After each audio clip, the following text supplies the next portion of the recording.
here on behalf of the Garden Club, the City of Fayette, and Christmas at the Park.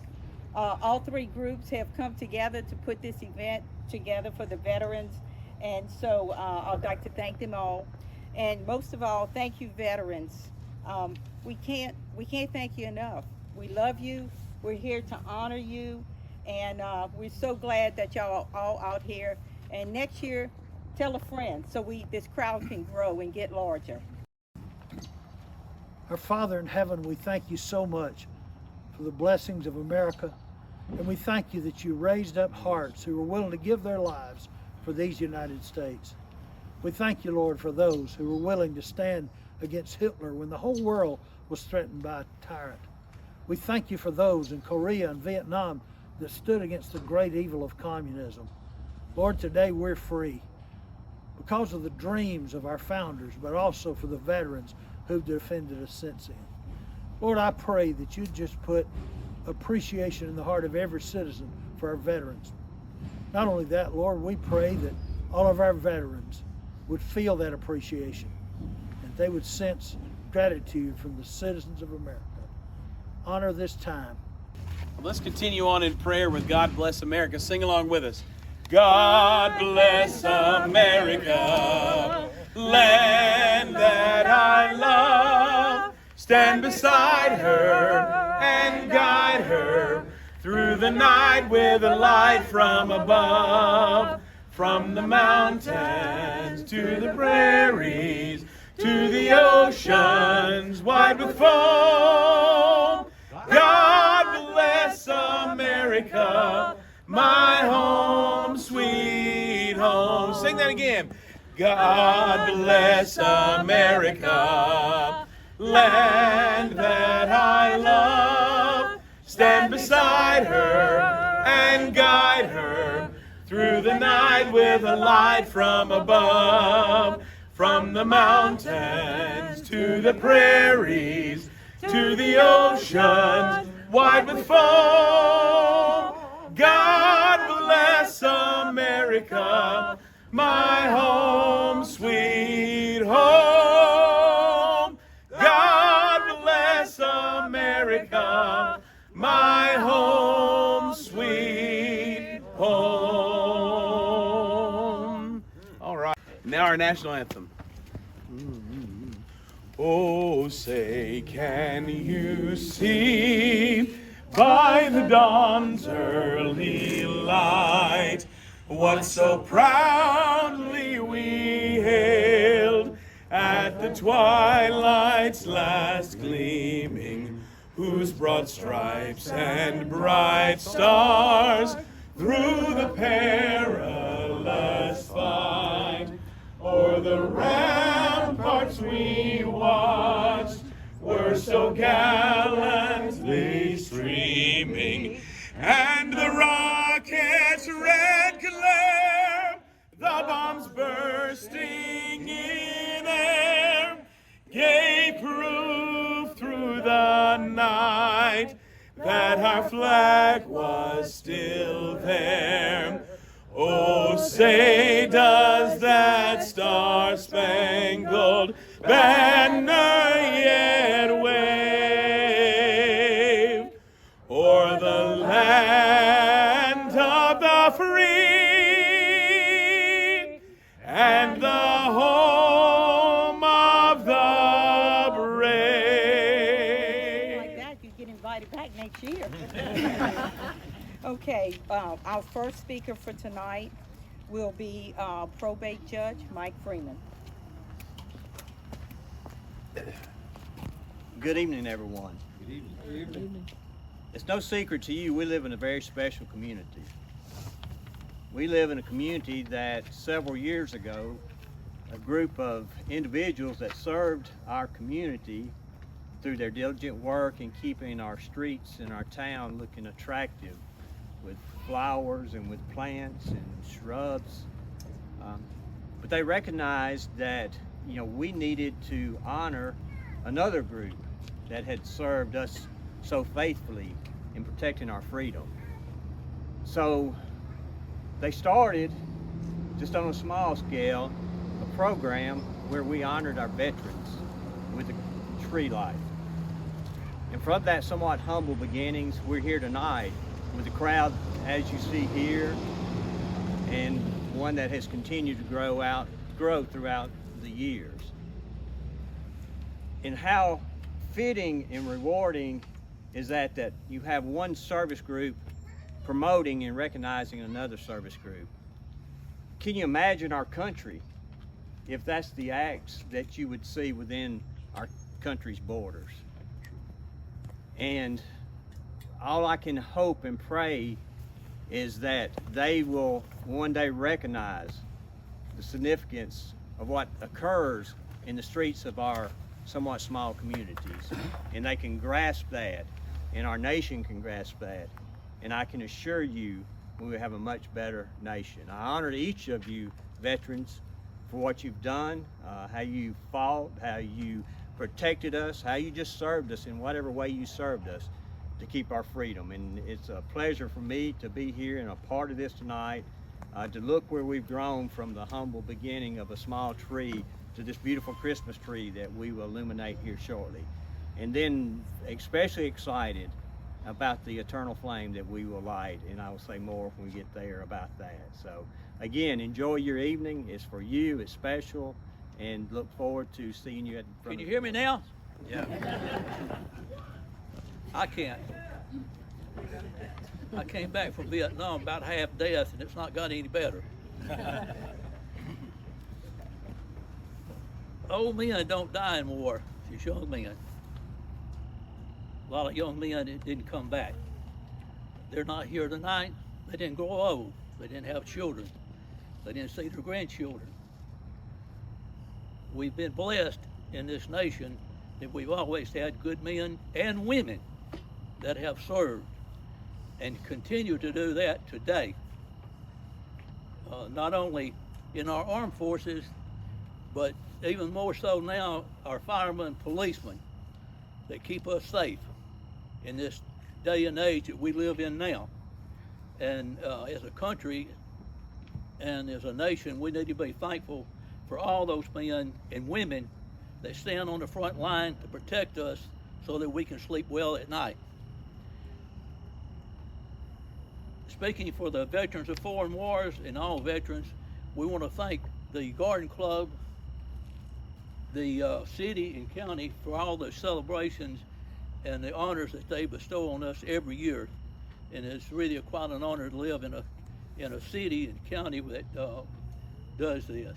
And we appreciate that and want to thank you in behalf of all the veterans, whether they've been in the VFW or just veterans that have served honorably.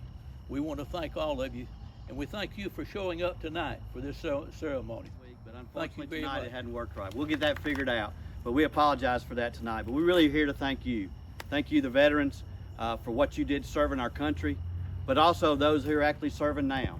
So I'm sure there may be some family members here that you have that are actually out serving now, and this is all for them. This is a place that we want them, when they come back home, they can always drive by and they can see that this tree is in their honor. And it'll be lit from now through the end of till the new year, but this is for you. And we're proud to have the opportunity. As Judge Freeman said, you know, the thought of the Garden Club to come up with the idea that we need to celebrate and recognize veterans and do this through the annual Christmas tree lighting, I think just says a lot about our community, and we really appreciate you. It's an honor for me tonight to introduce our speaker for tonight. It's a friend to all of us. I think all of us, Milburn Savage is a friend to everybody here. And we don't take that for granted. His family is a tremendous asset in our community, and we really appreciate them and what they do as they serve our community, and also what Milburn did when he served our country. So we really appreciate that, and I'm going to turn it over to Milburn, and he's going to give a few thoughts tonight. Thank you, man.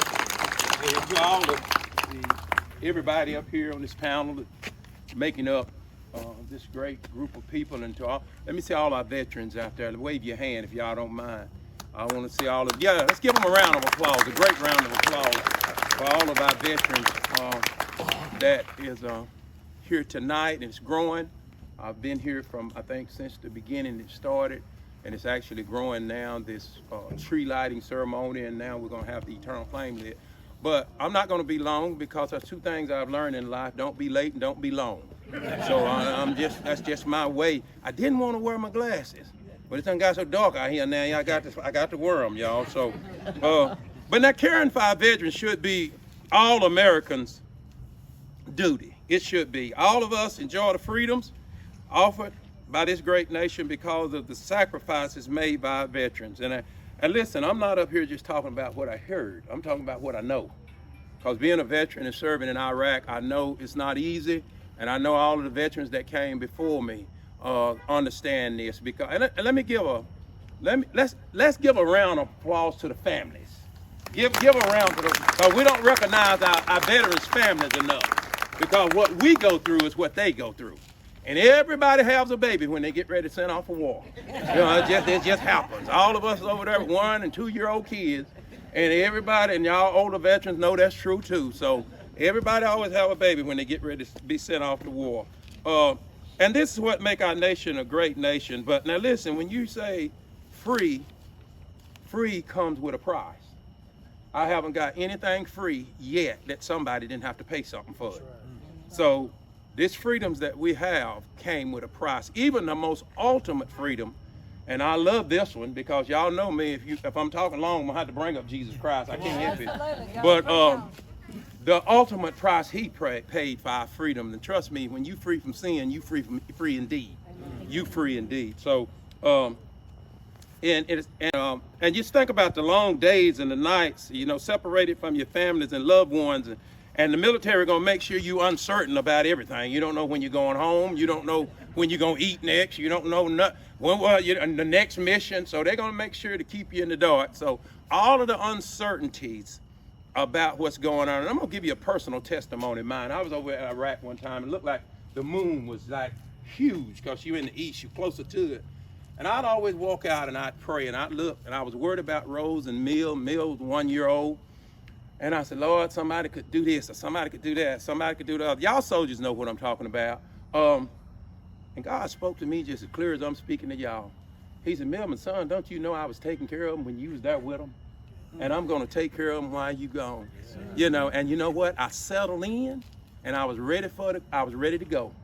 Because you got to make it up as a soldier, you got to make it up in your mind that you're gonna have to go through the duration of this thing and quit trying to get out of it. So all of our older soldiers know you're gonna have to go through it, because they told us the only way you're gonna get back to Alabama is through Iraq.